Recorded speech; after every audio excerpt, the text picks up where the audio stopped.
okay? Okay, we'll just do a quick video.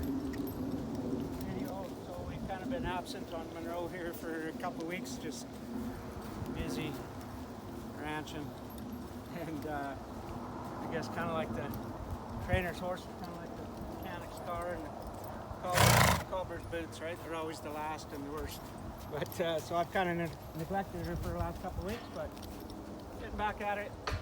And so we left off, I think, on the third ride. This is to be the fourth ride. I jumped on her quick in her own pen, and she is good, so we just moved her out into the arena here. I don't like to spend too much time in her own pen, because they just get sour moving around in circles and it doesn't make a bunch of sense. And so the quicker I can get them out here and free them up, then the better it is for them. So she's still doing good, still kind of lighting a bit, which is really nice.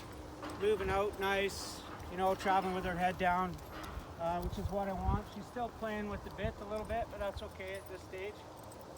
So if you remember last time, we were talking about being able to control the hindquarters, disengaging the hindquarters if I need to take it away from her, like that. But now we've introduced that second rein for a two rein, you know, one rein and then a two rein stop. So here's the stop on the two rein, nice and light, collected, gets on her hindquarters nice. I'll get her moving out here a little bit, show you that stop again. So I'm just trotting. So I'll keep her body in the right position. I got my left rein a little bit tight, I'll bring in the right rein, boom.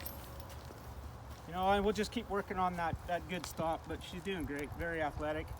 So now the thing I wanted to show you, probably next step in the progression, I've got the hindquarter, I've got kind of control of the stop, she's moving relaxed. I'll start to get picky about her front feet now.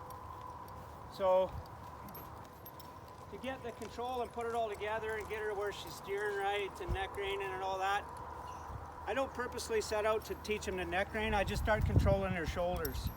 Right? And in doing so, there's going to be some pre-cue there with the neck rein. But so what I mean by that is I kind of envision my hands are tied to her front feet. So I'm going to tighten up this turn, and I want her to cross over and pivot on her hindquarters. So we had the hindquarter moving, now we're going to pivot. We're going to move the front end. Okay? So I'll bring my left hand is kind of showing her where I want her to go, and I'll bring my right hand across. There we go. A little bit of a backup, so let her walk out of it. So I always walk out of it and into it to just promote that forward motion so that they learn to cross over them front feet. So again, I'll show her with my left hand, I'll bring my right hand in, my right leg on her side, and when she crosses over, then I'll just release it and walk her out. That was really nice. Okay, and that's the beginning of that. Whether it be a turnaround or a roll back, you know, eventually a spin, it's all about moving those that shoulder across.